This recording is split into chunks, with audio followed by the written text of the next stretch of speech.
if you got 9 leads in West Virginia, then get 20, right? Figure out what you need to do to get 2 deals a month in West Virginia, right? If you can get to where you're doing 2 to 3 flips a month in West Virginia in your local market, even if you're keeping them all yourself, and your only obstacle is, well, how am I going to get all the money to be able to keep all these properties? That's an easy problem to solve, right? If you have a bunch of properties that have 30%, equity in them after you flip and get them ready for rental, and your problem is, how do I hold more properties? That's an easy problem to solve, right? Deal volume is a thing that everyone struggles with.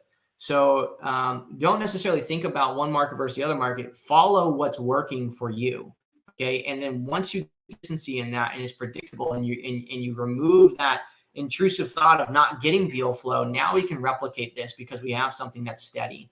So look at those 9 leads, see what's going on. But 120, 150 to get 9 leads, that's pretty much on par. I think most of them was probate. Most of them was probate leads. Perfect.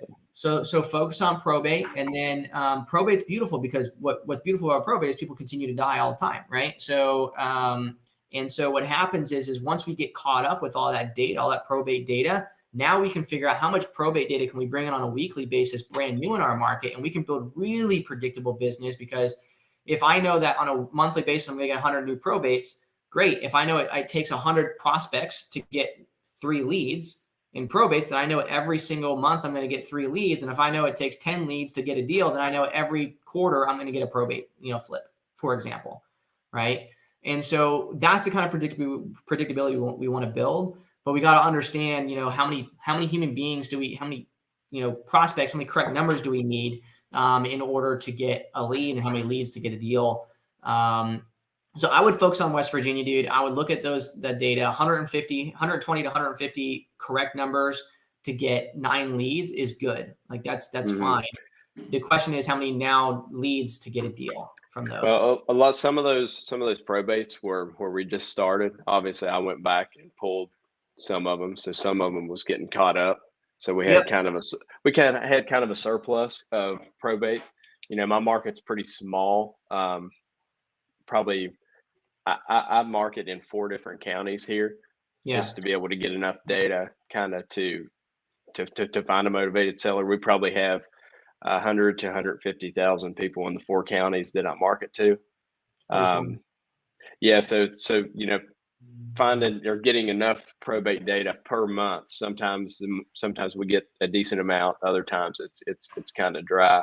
So the thing is that you're gonna what you got to do is you got to build predictability in what it is, right? So sometimes it's low, sometimes it's high, but that's great when that happens. It's a good thing when you get caught up and now you're just waiting for it to come in, right? Because now I'm going to start focusing on tax delinquency or whatever in West Virginia, and I'm going to do the same thing for that. And then sooner or later, this is how you become the market, like the premier person in your market, because you get really good at probate.